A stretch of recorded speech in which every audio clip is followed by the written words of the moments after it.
चाचा भतीजा में होगी सुलह। बीजेपी ने पशुपति पारस से की लोजपा के दोनों गुटों के विलय की बात। लोकसभा चुनाव 2024 की तारीखों की घोषणा कभी भी हो सकती है, मगर बिहार एनडीए में सीट बंटवारे पर पेच अभी सुलझ नहीं पाया है। चाचा और भतीजा के बीच की तकरार बीजेपी के लिए परेशानी का सबब बनी हुई है।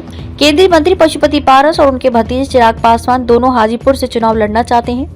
चिराग पासवान अपनी पार्टी लोजपा रामविलास के लिए 6 सीटें मांग रहे हैं, वहीं पारस भी हाजीपुर समेत 5 सीटों पर अपना दावा ठोक रहे हैं। बीजेपी दोनों नेताओं के बीच सुलह की कोशिश में जुटी है। बीजेपी चाहती है कि चाचा भतीजा एक हो जाए और लोजपा के दोनों गुटों का विलय हो जाए, ताकि सीट शेयरिंग फॉर्मूला तय करने में आसानी रहे। इसके लिए बीजेपी के बिहार प्रभारी विनोद तावड़े ने मंगलवार रात पशुपति पारस से बात भी की। पशुपति पारस ने उन सभी 5 सीटों पर दावा किया है जहां से अभी रालोजपा के सांसद हैं। यही नहीं, उन्होंने साफ किया कि वे हर हाल में हाजीपुर से ही लोकसभा चुनाव लड़ेंगे। दरअसल उन्होंने लोजपा के टूट के समय उनके साथ आई पार्टी के चारों सांसदों की सीट पर अपना स्वाभाविक दावा बताया। उन्होंने बीजेपी से आगामी चुनाव में 5 सीटें लड़ने के लिए मांगी हैं। बीजेपी प्रदेश प्रभारी विनोद तावड़े ने पारस की बातें ध्यान से सुनी, फिर उन्होंने पारस को चिराग पासवान से हाथ मिलाने का सुझाव दिया। तावड़े ने कहा कि पारस को इसकी पहल करनी चाहिए और लोजपा के दोनों गुटों को एक करना चाहिए। इससे लोकसभा चुनाव में बेहतर स्थिति होगी। हालांकि पशुपति पारस इस बात पर अमल करेंगे या नहीं, ये तो